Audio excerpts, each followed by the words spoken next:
The Samoa facing off with the Kenyans in a must-win contest for the Olympic Sevens competition. And in this one, we'll be looking through at what has happened previously for Samoa as well as Kenya, who the key players are heading into this matchup, and our prediction at the end of who we think will win this match. But for Samoa, they had their first game of the Olympics competition. It was up against the Australians. They did lose it 21 points to 14. Now, it was a pretty good showing from Samoa. It seemed like they had corrected a lot of errors that they had throughout the last couple legs of the Sevens. They were then up against the Argentines, and that was a pretty brutal contest. Samoa, they got themselves one try early, and then aside from that, Argentina just seemed to have all the momentum throughout that game. Samoa managing to pull back a try later on in the contest as well, although there was, alongside that, a dropped ball, which could have been a try, but Nuolivaya just not quite able to hang on to it. So, to be honest, 16 points difference between these two sides,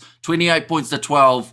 I don't think that's as bad as it could have been for Samoa, but it certainly wasn't the performance that they were after.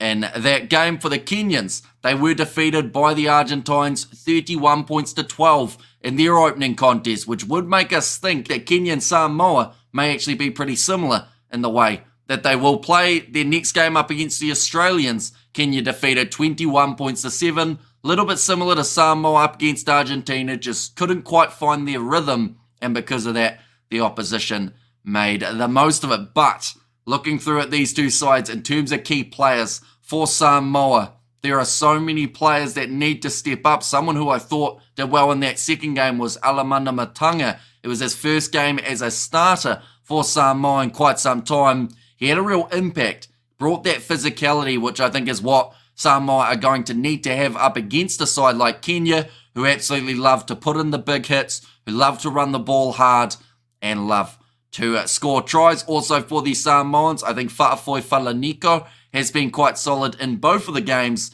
and then Va'apilo Maliko. We need to see a massive game from that man. If they want any chance of making their way through to the quarterfinals, Samoa, they need him to step up. They need him to score tries. Same with Vavasa Afasua when he makes his way off of the bench. For the Kenyans, they've actually had quite a long list of handy enough players throughout this Sevens competition so far. It is great to see some of the familiar names that we saw in the original Sevens circuit before the Kenyans were taken out for last year. Overall, Anthony Mboya has been very solid throughout the first couple games. He's one of those players that no matter whether Kenya are winning or losing, you will see him heavily throughout both performances. We haven't seen a lot of Herman Hamwa, which I'm curious about, because normally when that man makes his way off the bench, he's considered a bit of a super sub, but they seem to be limiting the amount of minutes that they give some of the guys off the bench for the Kenyans. Kevin Waikesa, another player that I look forward to seeing in this contest up against the Samoans. I could list almost this whole Kenyan side. Ojwang also heavily involved in the first two matches, but now we are up to that stage of a prediction for this contest.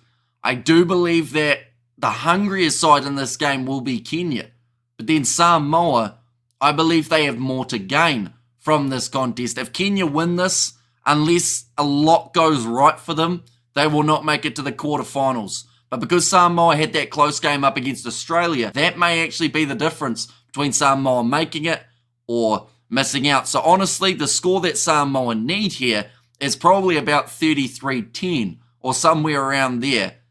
I don't think that's going to be the case though. I think we're going to see a close one, and I do believe Samoa will still get themselves a win. I'm going to say it's going to be 26 points to 19. I think it's going to be a high-scoring contest, and I think Kenya will take it right down to the wire, but Samoa may just have enough to get themselves the victory. But this game, it is kicking off at 12 a.m. New Zealand time. We will be covering it on the channel with the live commentary, so if you are new, be sure to leave a like and subscribe. Let me know who you think will win this game in the comments down below, and I will see you all for the next one.